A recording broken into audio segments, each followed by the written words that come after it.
Hello everyone and welcome to today's video. Today I'm doing my updated prediction for the 2026 Senate map for how I think the map is going to end up going right now as of today. And the last few days there actually has been a lot of Senate news that has changed some of my predictions that I would have had on a previous Senate map. This time I think there's a little bit some changes that I want to get through. First things first though, there are still some states that I think are going to be over 15% margin of victory, meaning they'd be safe for either party. And these are in the following states. I think the state of Oregon would be over 15 points, as would the state of Idaho and Wyoming. Montana, unless a former Democratic Senator John Tester or Governor Steve Bullock, unless one of them decides to run for the race, I would imagine Montana also goes over 15 points. South Dakota as well. Oklahoma, I think, will be safe. Kansas has the potential to maybe be a little bit competitive because in 2020 it was an 11.4% win for the Republican senator. But then in 2022, it was a 23-point win. So it's sort of kind of borderline between being safe or likely, but I think Kansas would start out as safe. I think the state of Arkansas would be safe, as well as Louisiana. An interesting primary challenge happening in Louisiana. Senator Bill Cassidy is up for re-election, may not even survive the Republican primary. That's a topic for another video as well, but that's a close one to watch for as well. Mississippi, Alabama, I think will both be safe, as well as the state of Tennessee. Kentucky, where Mitch McConnell's retiring, I think that will be safe. West Virginia, whether Illinois is Dick Durbin or another Democrat remains to be seen, but I think Illinois will still be over 15 points. The state of South Carolina, where Lindsey Graham has already been endorsed by President Trump, I think it's more likely than not that's going to be a safe Republican state. Florida, with now Senator Ashley Moody, I fully expect her to win that state in a safe Republican margin. Now in the Northeast, we do have some safe Democratic seats as well. Delaware, I expect to be safe. New Jersey, which was surprisingly close in the 2024 presidential election, we saw it go for Donald Trump for Kamala Harris over Donald Trump by just about 6 points. At the Senate level, also pretty similar, 9.6% for Andy Kim. But after his filibuster record-breaking speech, I fully expect that Cory Booker will be able to win New Jersey by over 15 points, and I honestly expect him to do so. Now, the state of Rhode Island I expect to be safe, as well as the state of Massachusetts. So I have about 40 Democratic seats, I think, being totally safe right now, and 46 Republican seats being totally safe. Now, the next few states are sort of on the line between being safe or likely, but I think just barely get under that 15% margin of victory, enough for me to put them in likely rather than safe. I'm going to start with the state of Virginia. Virginia in 2024 re-elected Tim Kaine by 8.9%, which is a likely Democratic win. When Mark Warner was up in 2020, he won re-election by 12.1%, another likely Democratic win. Virginia is going to be very interesting to watch because it is definitely a likely Democratic state, both at the presidential level. It went 5.8% for Harris in 2024, then it went 10.1% for Biden in 2020. In 2016, 5.3% for Clinton. So it seems to be it's a likely Democratic state at both the presidential and Senate level. And it is possible Warner could break 15% in 2026, but I would start it out as just like a hair under 15 points, probably something around like 12.5 or 13 points is where I have Mark Warner winning Virginia by right now. A similar situation in the state of Colorado, where at the presidential level, Kamala Harris just won it by 11 points. That's also likely Democratic. In 2020, Biden won it by 13.5. 2016, Clinton only won it by 4.9, but right on the edge between being safe or between being likely and lean. At the Senate level, in 2022, the last time it was up, it went likely Democratic, but just a little bit for Michael Bennet over Republican Joe O'Dea. In 2020, when John Hickenlooper, the former Democratic governor, defeated Republican Senator Cory Gardner by 9.3%, that was also likely Democratic. It's possible Colorado goes into safe Democrat, but for now I'm leaving it as likely Democrat as well. The state of Alaska, I think Alaska was really dependent on if there would be a strong Democratic candidate or not. Murkowski and Chewbacca in 2022 was kind of a special case, but it was likely Republican. 2020, Dan Sullivan won by 12.7%, likely Republican. And Alaska in 2024 was a 13-point win for Trump, likely Republican as well. 2020, likely Republican for Trump. 2016, likely Republican for Trump. I don't think Mary Peltola is going to run for the Senate. I think she was going to run for governor, if anything, in 2026. So I think Alaska will continue to be in the likely Republican column, probably closer to like what Virginia was, around 13, 14 points or so for Dan Sullivan. But I think it starts out in that range. This puts the Republicans at 47. Democrats are at 42. Now, I do have some more races that are going to go into the likely Republican and likely Democratic columns, but I want to do these ones first because I think these ones were on the higher end of likely, meaning like above 12 to 13 points is where I think these ones are going to go. These likely races are going to be somewhere between 5 and about 10 points, is where I'm currently projecting for these ones to go. And I'm going to start with the state of New Mexico on this one. New Mexico is a very interesting state because it is a likely Democratic state at the presidential level. It voted for Clinton by 8 points in 2016, 2020, 10.8 for Biden, and then in 2024, it voted for Harris by 6. And at the Senate level, in 2024, it was a 10-point race for the Democrat over the Republican. In 2020, it was a 6.1% race for Ben Ray Lujan, the Democrat, over his Republican opponent, Mark Ronchetti. This one's going to be very interesting to watch because there is some potential. It could maybe get close if Republicans field a strong candidate, but I think it's more likely than not it's going to be a likely Democratic race. There's also no real information on this race other than the fact that one-term Democrat Ben Ray Lujan is going to be running again in all likelihood. So I think right now it still starts out as likely Democrat. Somewhere between 6 to 10 points or so is where I think it ends up going right now. And now we also have the state of Nebraska. Nebraska is a really interesting one because Nebraska is a Republican state at the presidential level. And at the Senate level in 2020, it was a 38-point win. In 2022, there's no Senate race. But in 2024, one of the Senate races where independent Dan Osborne went up against Republican Deb Fischer was only a 6.7% race. And this time it's Pete Ricketts who's up for re-election, but Dan Osborne is running again and looking to build off the very successful showing he put up in 2024. So how Nebraska ends up going, I think, is largely dependent on what Dan Osborne is able to do, but I don't think it's going to be a safe Republican win. I think Osborne could be within striking distance potentially in Nebraska, putting it in likely Republican for now. Again, somewhere in between that 6-point and 10-point margin of victory is where I think it begins right now. Is it possible it breaks one way or the other by Election Day? Yes, it certainly is, but for right now, I have Nebraska starting out as likely Republican. Another one I have starting out as likely Republican is the state of Texas. Texas is interesting because we just got the news, as of the time recording this, just a few days ago, that Ken Paxton will be primary challenging John Cornyn, so I'll be trying to do that. So it's going to be a very tough battle underway in the Republican primary, which Democrats probably love because it gives them an opportunity to really just focus all their attention on the general election and point out that look how disgruntled the Republicans are in Texas. Maybe it'll demoralize whichever candidate comes out, which may give the Democrats a hope at winning this race. The problem is Texas, we just saw Ted Cruz win the state by 8.5 points in 2024. Back in 2020, John Cornyn won it by 9.6, about 9.5 points. At the presidential level, it swung a lot towards President Trump in 2024, winning it by about a little over 13.5 points. As for how Texas goes right now, my way too early prediction is I actually think Ken Paxton does end up successfully primary challenging John Cornyn, which does give the Democrats a little bit of a better chance at winning this race, but I think it still stays Republican. But I do think it actually goes less Republican than what Ted Cruz did, that 8.5 points in 2024. I think it goes Republican by about 6.5 to 7 points for Ken Paxton in 2026. That's where I have Texas's Senate race starting out right now. Now we have the state of Iowa. Iowa's an interesting state because it's kind of being a little bit under the radar for 2026. It voted for Donald Trump by 13 points in 2024 at the presidential level. In 2020, it voted for Trump by 8.2%.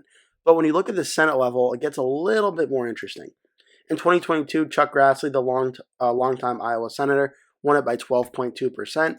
Joni Ernst won it in 2020 by only 6.5%.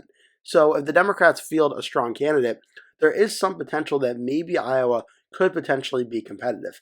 I'm not totally banking on it being competitive, but I think a Republican win of in between 6 and like 8% or so wouldn't really shock me, especially if the national environment ends up breaking for the Democrats. If President Trump is unpopular at the time, I could see the Democrats maybe having a little bit of a resurgence in Iowa. I still think Republicans hold on to the seat, but it's certainly something that what I don't think is unrealistic. I think it definitely could happen. There are now 7 remaining Senate seats, and I do want to talk about the state of Minnesota because Minnesota is really interesting as well. We just saw in the 2024 presidential election Minnesota be very close. It voted for Kamala Harris by 4.2% over Donald Trump. In 2020, it voted for Joe Biden by 7.1%, and in 2016, it voted for Clinton by 1.5%. So at the presidential level, Minnesota is probably a lean Democratic state, is where I would start it off for 2028. It's not really a pure battleground, but it's not really a likely Democratic state either. I think it's like a lean Democratic state to start off. At the Senate level, though, I think it really depends. Because in 2024, Amy Klobuchar won against her Republican opponent by over 15.5 percentage points, which is a safe Democratic win, a very impressive one at that. But in 2020, the Democrat Tina Smith, there was a third-party candidate getting almost 6% of the vote, so that could be the reason why. But Smith only won by 5.2% in that race. Back in 2018, the last time Klobuchar was on the ballot before 2024, she won by 24 points. The special election in Minnesota had Smith winning by only 10.6. So it seems to be something that Amy Klobuchar is just a political juggernaut in Minnesota, where she always wins by over 15 points. But in Tina Smith's other Senate race, it was under 10 points both times, or around 10 points both times. And for 2026, we do know that Tina Smith is retiring, and it will be an open race in the state of Minnesota. As for who the Democratic candidates are right now, Peggy Flanagan, the lieutenant governor of Minnesota, is probably the early favorite to be the Democratic nominee. Maybe if Angie Craig, the U.S. representative from Minnesota's 2nd District, runs, maybe she could be able to win that primary, but I think Peggy Flanagan starts out as the frontrunner. On the Republican side of things, Royce White is running again for the U.S. Senate race. The Republicans really don't have a top-tier candidate that could make this race super competitive. In Minnesota, there's some Republicans who have already said no, like Pete Stauber, Tim Pawlenty, Tom Emmer, a lot of other Republicans who are potential candidates or probably expressed interest. But I would start, the rankings show it as a battleground state or a lean Democratic state. I'm a little bit more on the side that I think Minnesota starts out as a likely Democrat, but not by a lot. Like I think about like a 7-point win or so is where I'd put Minnesota right now. The Republicans have the potential to maybe make it competitive, but as of right now, I don't really see it being one of the top tier, most competitive Senate races in 2026. That leaves one or two more states that I think are going to be likely as well. Next is the state of Ohio. Ohio, we just saw at the presidential level vote for Donald Trump by about 11.2%. In 2020, it voted for Trump by 8%, and in 2016, it voted for Trump by 8.1%. So this is a state at the presidential level has moved a lot to the Republican side and is now a likely Republican state. At the Senate level, it's actually been a little bit closer. We just saw Republican Bernie Moreno defeat Democratic incumbent Senator Sherrod Brown by 3.6% in a very, very close race. And then we also saw back in 2022, J.D. Vance versus Tim Ryan actually got very, very close as well at 6.1%. So the last 2 Senate races in Ohio have actually been very competitive and very, very close. The only difference here is it really depends on who the Democratic candidate for Ohio is going to be in 2026. The latest rumors that we've heard is that it's more likely than not going to be Tim Ryan going up against the Republican incumbent Jon Husted, who was the lieutenant governor of Ohio, now is the incumbent senator. And right now, Sherrod Brown has publicly expressed interest, so is Tim Ryan.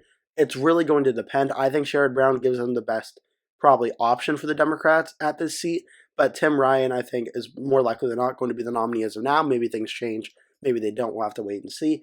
I think if it's Sherrod Brown versus Jon Husted, I think I would put it as lean Republican to start off, just playing it safe, given his electoral history of impressive wins in Ohio and even a close race in 2024. But if it's Husted versus Husted versus Tim Ryan, I would start it out as likely Republican for now.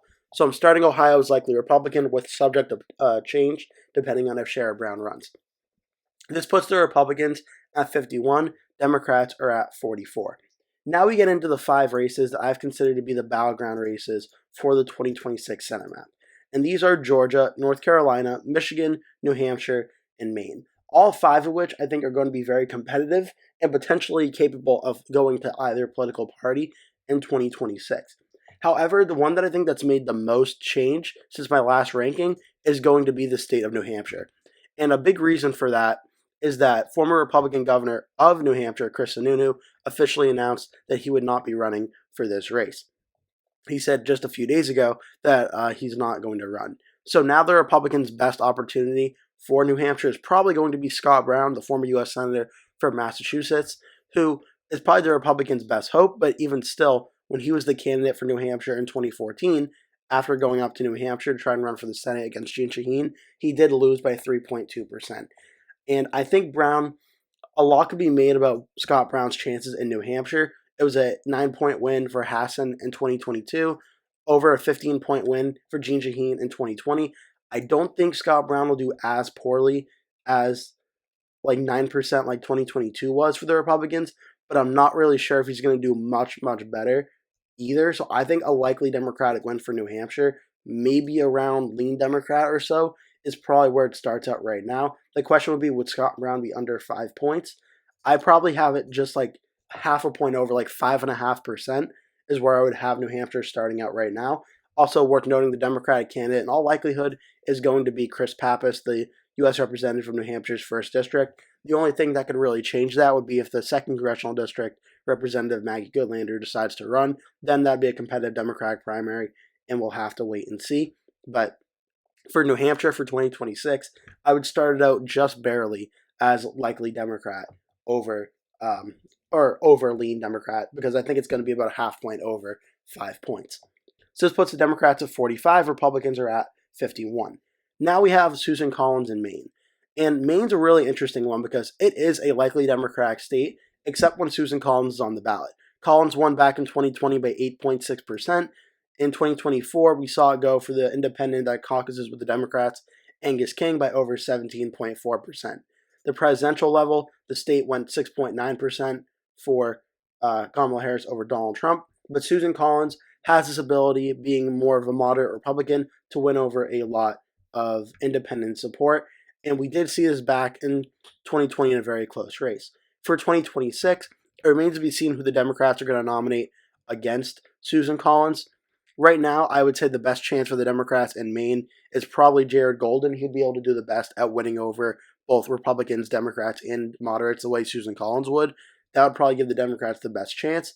A lot of this is going to be candidate dependent, but right now I would start Maine off as a lean Republican. I don't think Collins does as well as she did in 2020, but I do think she'll be able to win by under 5 points, but still be able to hold on and win nonetheless. And now we have the state of Michigan. Michigan's going to be very, very close as well for 2026. This race is going to be open due to the fact that Democratic incumbent Gary Peters will be retiring. The Democratic side of things, it is completely wide open right now. Mallory McMorrow is the only state senator.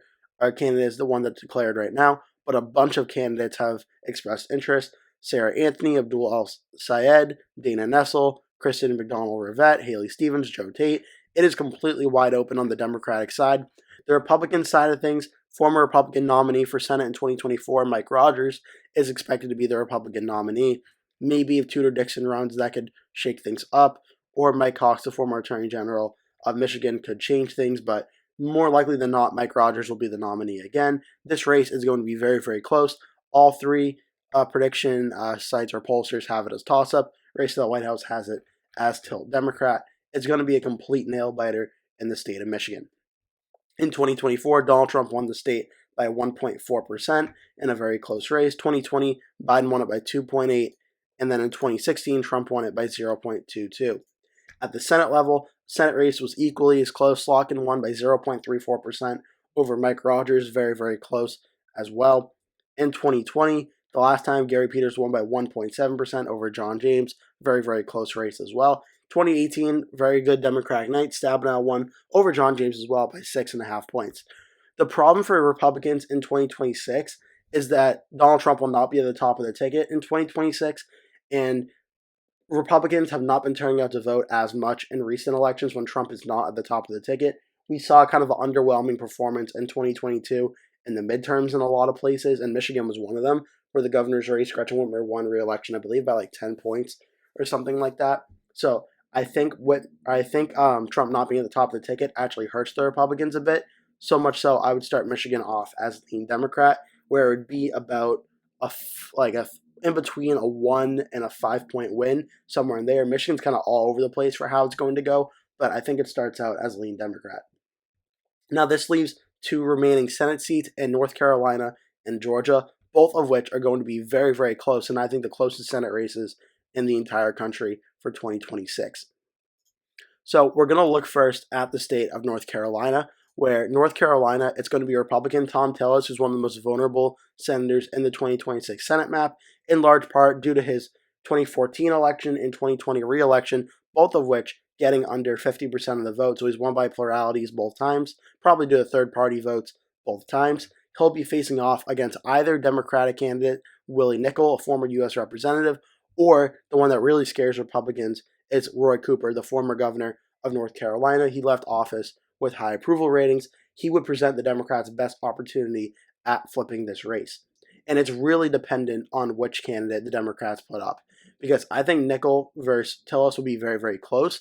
I think Cooper versus Tillis will literally go down to like 50 votes for who I think could actually win that race. That's how competitive it's going to be. At the Senate side of things, in 2022, Ted Budd won by 3.2%. In 2020, though, Tillis only won by 1.7%. And back in 2014, when Tillis first won, it was 1.6%. So he's always in very close competitive races. 2024, North Carolina voted for Trump by 3.2%, which is lean Republican. 2020, it voted for Trump by 1.3%. And 2016, it voted for Trump by 3.7%. However, I do think Tillis is the weaker of the 2 North Carolina senators. So for right now, I'm starting North Carolina off as tilt Republican, meaning I think it's going to go by under 1 point for the Republican Tillis. But this is a race I fully expect to get very competitive and could potentially, by Election Day 2026, even potentially flip to the Democrats. And finally, we have the state of Georgia. Georgia, it really all depends, in my view, on if Brian Kemp, the governor of Georgia, decides to run for this race. And last time I checked, we haven't really had an update on that yet. We don't know if it's going to be Kemp running or not. Democrat John Ossoff, the incumbent U.S. Senator, is running for re-election. A lot of potential Republicans have expressed interest in running for the race, especially if Kemp does not run. But Brian Kemp is the electoral juggernaut in the state of Georgia. If Brian Kemp is the nominee, I'm very confident that I think this state does flip to the Republicans. But if it does not, then I think it's really a complete wide open ballgame. In 2024, we did see Georgia go very closely for Donald Trump by 2.2%. In 2020, it voted for Joe Biden by 0.24%. In 2016, voted for Trump by 5.1%. At the Senate level, both senators are Democrats now. Raphael Warnock won by 2.8%. 2020, Ossoff won by 1.2%. Warnock won by 2.1%. And I kind of had a similar situation with New Hampshire where I thought for sure Chris Sununu was going to run, so I gave it to the Republicans. Georgia is kind of the same thing with Brian Kemp. If Brian Kemp runs, I think Georgia goes to the Republicans as lean Republican. But if Brian Kemp decides not to run and it's John Ossoff versus another Republican, I would actually start Georgia off until Democrat. That's how I think important the decision for Brian Kemp is for 2026. So for now, until Brian Kemp declares, I'm going to put Georgia as tilt Democrat, similar to Roy Cooper in North Carolina. So right now, the 2026 Senate map, as of today, I have the Republicans getting 53 Senate seats, Democrats getting 47, with some very close races in Georgia, North Carolina, Michigan, Maine, and potentially New Hampshire. I hope you enjoyed this video. If you did, make sure to give it a like. Please remember to click subscribe and share with all your friends and family. I post a new video every single day at 3 p.m. and 5 p.m. that you're not going to want to miss, so make sure to subscribe to my channel to keep an eye out for those. Thank you so much for watching. Hope to see you in the next video.